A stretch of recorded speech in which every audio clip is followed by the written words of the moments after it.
sa mga nagsulong ng reproductive health law, hindi nabawasan ang pangil ng batas sa pagkakabasura sa ilan nitong probisyon.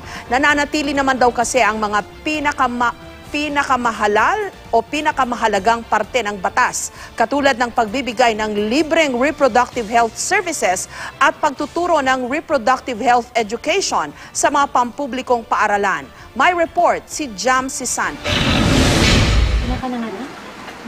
Sa murang edad na 17, si Lisa, hindi niya tunay na pangalan, isa ng ina sa kanyang halos 3 linggong sanggol. Siya mismo, aminadong wala pang alam sa pagbuo ng pamilya. Kaya nang mabuntis, wala raw siyang nagawa kundi huminto sa pag-aaral. Pero ngayon, gustong ayusin ni Lisa ang kanyang kinabukasan at matuto ng family planning methods. Paglabas na po ng baby mo, family planning daw po. Para hindi dumami na Kabilang si Lisa sa mga nais tulungan ng Reproductive Health o RH Law na layong magbigay ng reproductive health services gaya ng gamot at impormasyon kaugnay ng family planning. Kahapon, idiniklara ng Korte Suprema na constitutional o naaayon sa konstitusyon ang kontrobersyal na batas, kasabay ng pagbasura nila sa ilan nitong probisyon. Kabilang dyan ang pagbabawal ng Korte na bigyan ng access sa iba't ibang family planning method ang mga pamilyado o nakuna na menor de edad kung walang pahintulot ng mga magulang. Pero si Lisa, suportado naman ng kanyang ina. Para din sa kanila yun eh.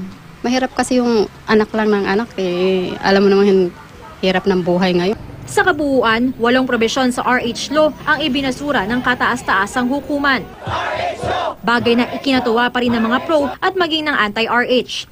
Sa tingin kasi ng ibang grupo gaya ng Catholic Bishops' Conference of the Philippines, watered down o tila nabawasan daw ng pangilang batas.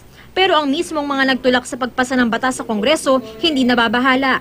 Ayon kay dating Albay Representative Edsel Lagman, nananatili naman daw sa batas ang pinakamahalagang probisyon nito. Section 3A, mandating the government to provide and distribute reproductive health services and products to the marginalized.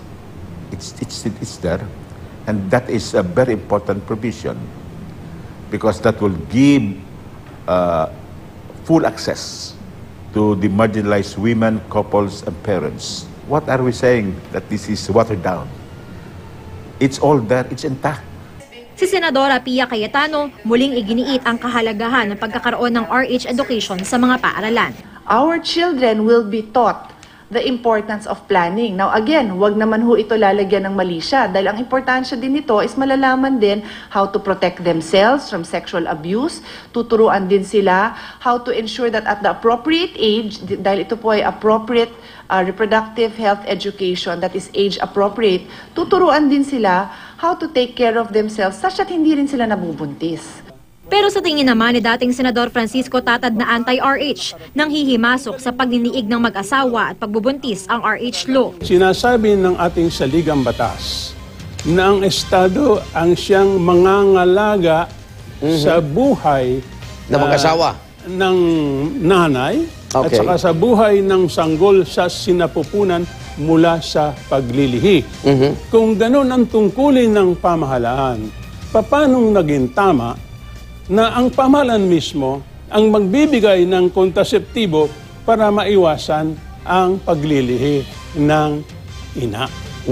Sa ngayon, may 14 na araw ang sinuman na gustong maghain ng motion for reconsideration. Si Senadora Miriam Defensor Santiago na nagsulong din ng RH Law, kumpiyansa raw na magbabago pa ang isip ng Korte matapos pag-aralan ulit ang mga ibinasurang probisyon. Bagamat naging matagumpay sa Korte Suprema para sa RH advocates, hindi dito nagtatapos ang laban. Kailangan daw bantayan ng publiko kung maipapatupad ang batas at kung mabibigay ng gobyerno ang mga kinakailangang serbisyong pangkalusugan. Jam Sisante, GMA News.